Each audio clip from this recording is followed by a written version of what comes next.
आज हम first paper बच्चे और बचपन के अंतर्गत सेकेंड यूनिट बचपन पढ़ रहे थे। बचपन में हमने बचपन की संकल्पना जान ली थी। दूसरा पॉइंट है इसका, बचपन हो गया, हमने बचपन जीना सीख लिया, बचपन होता क्या है वो जान लिया। अब हम देखते हैं कि हमें बचपन में क्या क्या जरूरी अधिकार मिले हुए हैं, संविधान के द्वारा भी प्रदत्त हैं और हमें मिलने भी चाहिए। तो हम देखेंगे उसमें बाल अधिकारों की समझ, यानी आप समझेंगे कि बाल अधिकार होते क्या हैं, जो एक आधारभूत चीजें बच्चों को मिलनी चाहिए बचपन में, उन सारी चीजों को हम समझेंगे। संविधान द्वारा प्रदत्त है। आपने सुना होगा शिक्षा अधिनियम 2009 निःशुल्क शिक्षा है, यानी बच्चों को 14 वर्ष तक की आयु तक उनको निःशुल्क शिक्षा देनी अनिवार्य है। ये हमारे सरकार की, हमारे देश की जिम्मेदारी में आता है। तो ये अगर हमारा अधिकार है, हमने मौलिक अधिकारों में पढ़ा है, तो इसी तरीके से और कौन कौन से अधिकार हैं इसको हम जानेंगे, जो हमें बचपन के बालकों को देने हैं, जो मिले हुए हैं। 4 प्रकार के अधिकार हैं इसके अंतर्गत। पहला है जीने का अधिकार।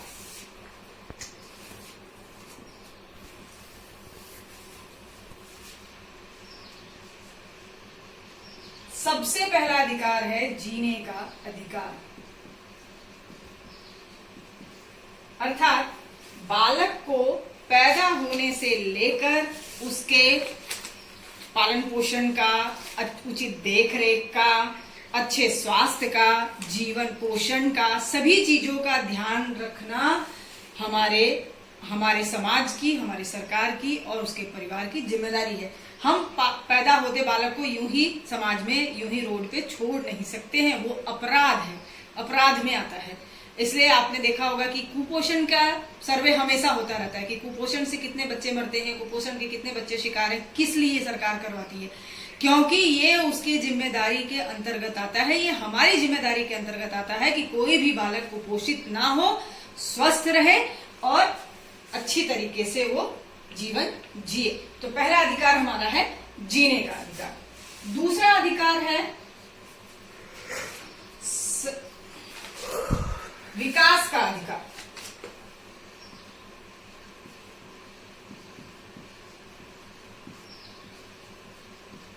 दूसरा अधिकार है विकास का अधिकार।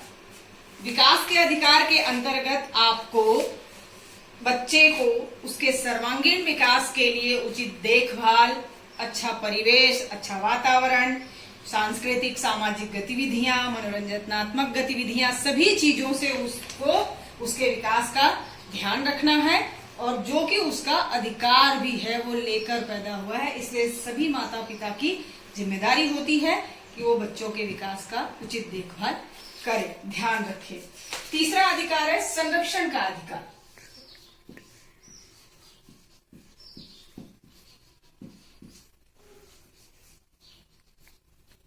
संरक्षण का अधिकार, इसमें क्या है?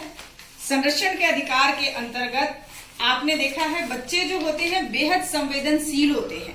हम जैसा करते हैं छोटी छोटी सी बातों पे, अगर हमने बोल दिया जाओ हम आपसे बात नहीं करते, तो थोड़ी देर तो बच्चा हमें देखता है, लेकिन उसके बाद उसको लगता है, जबकि हम मजाक कर रहे हैं, लेकिन उसे लगता है कि ये सच में तो कहीं ऐसा नहीं कि हमसे बात नहीं करेंगे, या मम्मी बोलती है मैं छोड़ के जा रही हूं तुमको, तो एकदम सीरियस हो जाता है बच्चा, संवेदनशील हो जाता है। इसका मतलब है उसका मन अत्यंत ही कोमल है, भावुक है, वो बहुत ही ज्यादा चीजों को लेकर के सेंसिटिव है। जो आप कहेंगे उसको हकीकत समझता है, कोरा पटल है उसका दिमाग।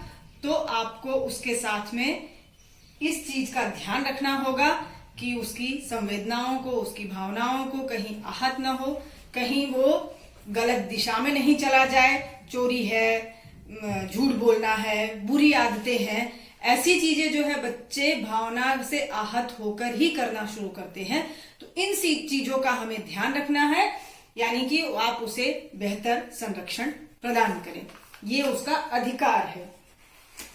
बच्चे के साथ में कोई भी अमानवीय व्यवहार ना हो, दुर्व्यवहार ना हो, किसी प्रकार से मारपीट ना हो, प्रताड़ित न किया जाए।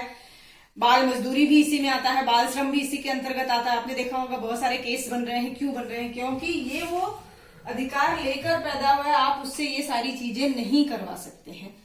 इसलिए आपको इन सभी चीजों का ध्यान रखना है। अगला उसका है चौथा जो अधिकार है वो है सहभागिता का अधिकार।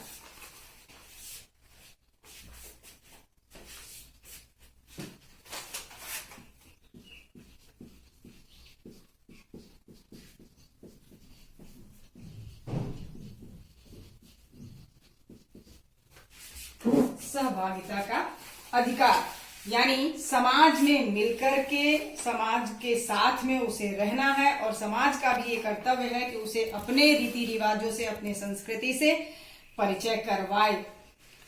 बहुत सारी जिज्ञासाएं होती हैं, स्वतंत्रताएं होती हैं बालकों की, जिन्हें उन्हें देना अनिवार्य है।